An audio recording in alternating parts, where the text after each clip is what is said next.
visual, we will pick up the shape here.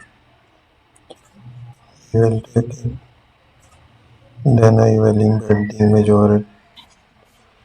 There is the image we have selected for the clipping mask there. Apply there and create the clipping mask. Add some paints there.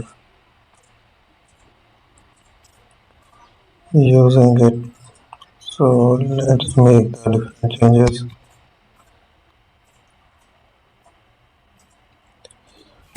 Use paint again.